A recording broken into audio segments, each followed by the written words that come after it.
pretending here. Yay, pretend time. Let's do some pretending. Let's pretend that it's time to give a WebEx presentation. Oh, God. Oh, mama. Okay, so anyway, you're in a moment where people are making you present. And wait, there's some things to think about before you do that, before you ever get started. There's some things to think about before you ever get started. Thing number one, really, quite frankly, you ought to think about lighting. What? Yeah, lighting. You ought to think about the way you're lit. Okay? And I'm going to tell you this right now. There's the first mistake, is not to think about lighting. Hold on a second. I'll be right back. I'm going to adjust some things here. Hold on. Okay. All right. It's getting better. All right. There we go. A more even wash. There. An even more even wash. Okay. And the best way to think about lighting is to look. Okay. Really, seriously. Look around you. Where are the shadows? What light source are you using? And what I like to do, if I can, is I like to go sit in front of a window. It's a true story. All right. If not, then you ought to find some great, well-lit area. And I want you to try this for your next WebEx presentation. I want you to adjust the lighting, even if it means, even if it means turning on extra lamps or okay. There. That's a much warmer look now. That's nice. Oh, I like it. Put some lamps up. Okay. All right. Lighting. Number two, adjust the frame. What? Yeah, see the background frame here? Oh, man. You know what I'd like in here? I'd like my buddy Wilson in here. Oh, look at him. He's sneaking in there. There he goes.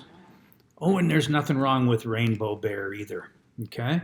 I'm going to adjust the frame. Ooh, I'm going to use the old-fashioned zoom lens here now. There we go.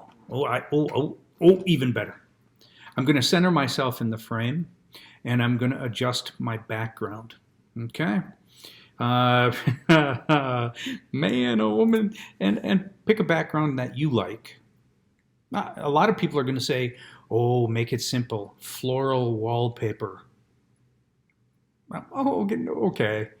I'm going to say, as long as you have to stare at that little green dot, you better pick a background that you like to look at. Okay? And that's my story, and I'm sticking to it. Adjust the lighting, adjust the frame, center yourself, and now watch. No matter where you end up on that screen, don't look at your own picture. Look straight at the camera. There's nothing worse than a WebEx. Wow. There's nothing worse than a WebEx presentation where the person is always looking down to the left or up to the left or up to the right because that's where their picture is and they're staring themselves down. Nope. You look right at the camera, the green dot or the center topmost position on your screen, and you stare it down. Okay?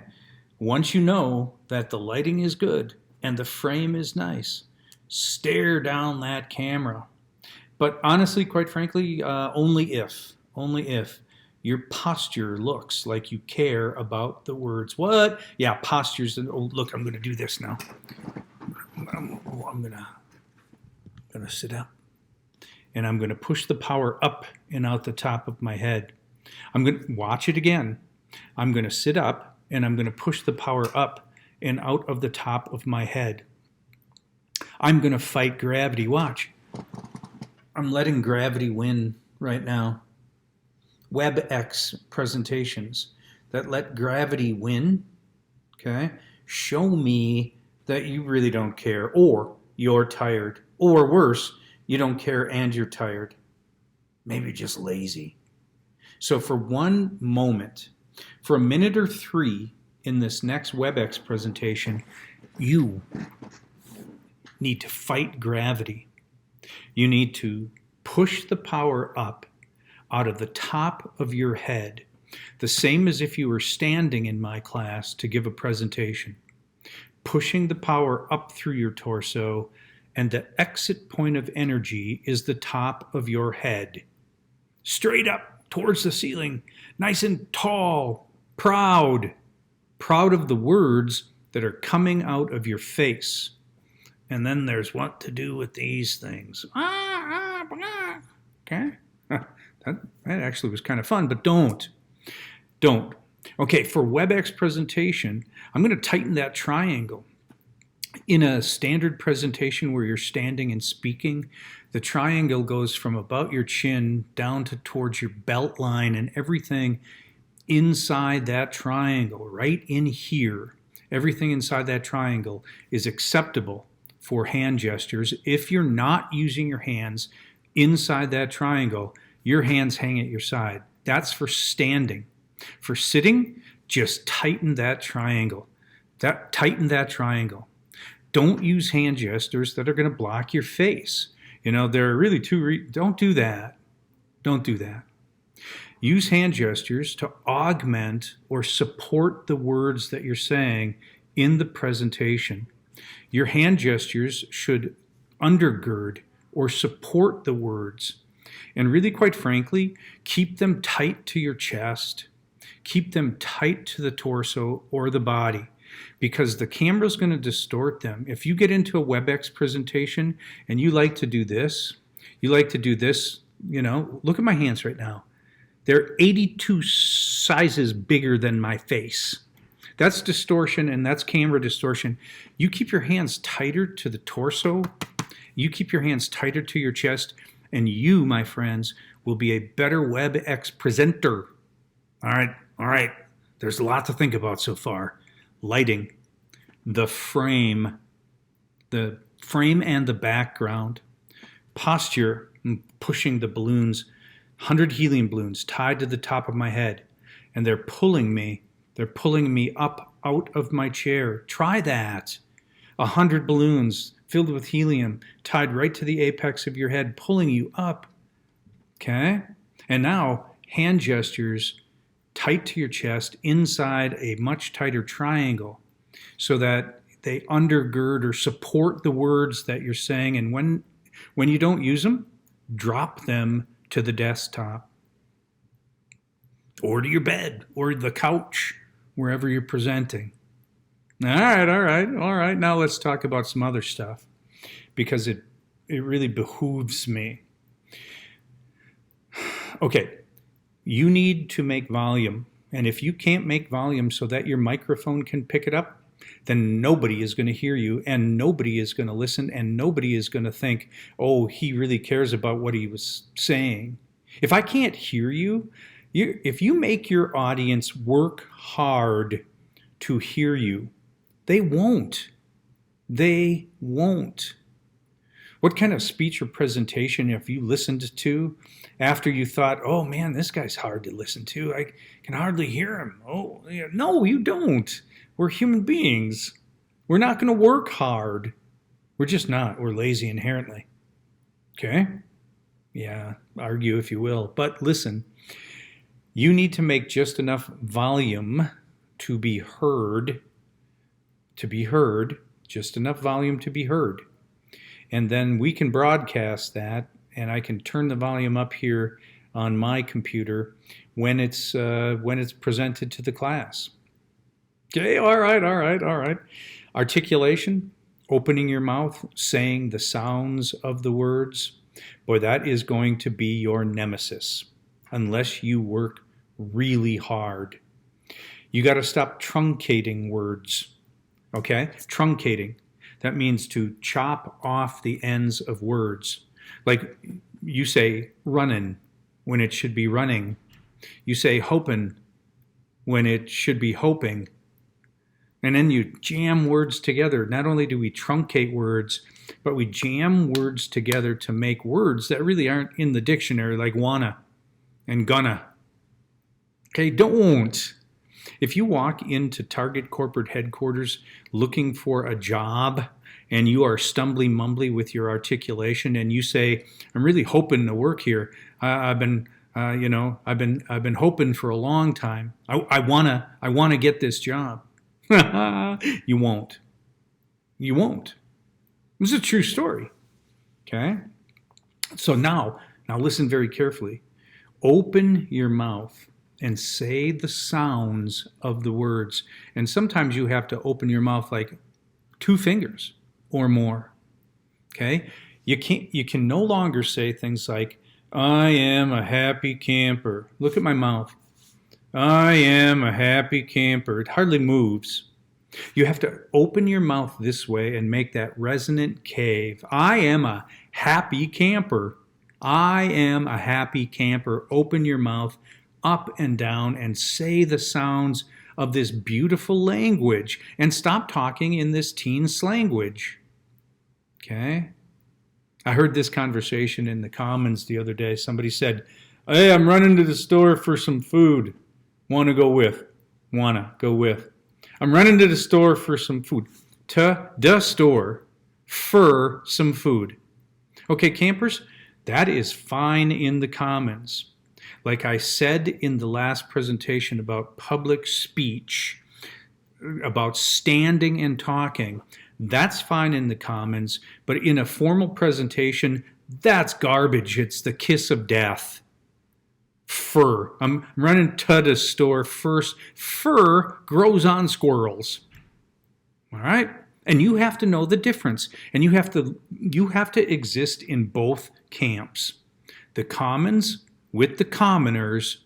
And then I want you to be able to verbal chameleon. Remember verbal chameleons? I want you to be able to flip that switch and become the verbal chameleon and change from the commoner to a member of the elite. Elite doesn't mean better than, it means fewer than. The people that can find that switch and flip it so that they don't say, "I'm running to the store for some food, want to go with." No, they articulate the language. They're crisp and clean. Fur gets changed to for. Duh is the. And so on, and so on, and so on. But you can only do it if you practice it. You can only do it if you hear it. Okay? And to hear it, you have to practice. Formal WebEx presentation. The physicals. Okay? The lighting, the frame, the 100 balloons pulling me up, using my hands in a tight triangle right in here. Okay? The verbals, volume, articulation, varying the rate. And then here is probably the biggest. We have to stop using filler words in the pauses. We really do. The ums and the ahs and the duh pauses. And if you say the word like every 3 words okay, you sound less than professional, a lot less than professional. All right. And I'm telling you this so that you can practice that out of your presentation. Because it's on the grade sheet, yeah, but more so because really someday you're going to have to open your mouth and get what you want using words. And they better be crisp and they better be clean, because I've never once seen somebody hired at Target corporate headquarters after saying, "I'm really hoping to work for y'all. I really wanna come to work here." You know? Next. Really. Okay. All right. Volume, rate, articulation, opening your mouth and saying the sounds of the words. It's a beautiful thing. If you don't want to sound like you're 17 for the rest of your life, buy into this. Please. All right, okay, all right. More later. But right now, we're going to focus on the physicals. 100 balloons pulling us almost up out of our chair. The frame, the lighting, okay? The hand gestures. When you use them, they should be tight and they should undergird the words. Okay? Speaking of the words, they should come out of a resonant cave where you open your mouth, especially on the vowel sounds like happy and I am a happy camper. The vowel sounds, you open your mouth and you are loud enough to be heard on that microphone. You have to constrict. You have to constrict here in the vocal cords and project your voice using that air that's in your lungs. You have to say words like for instead of fur and the instead of duh. Seriously. And you cannot truncate. No more hoping to get an A. You won't if you're hoping. Okay? And don't jam words together like wanna and gonna, or else I'm gonna get mad. All right, I gotta go. I got a lot of people to text. Okay, you. Take seriously what I said, please, because I want to see you show me in the next WebEx presentation that you can control the moment, that you can own the moment. All right. Have a great and glorious day. Keep the smile.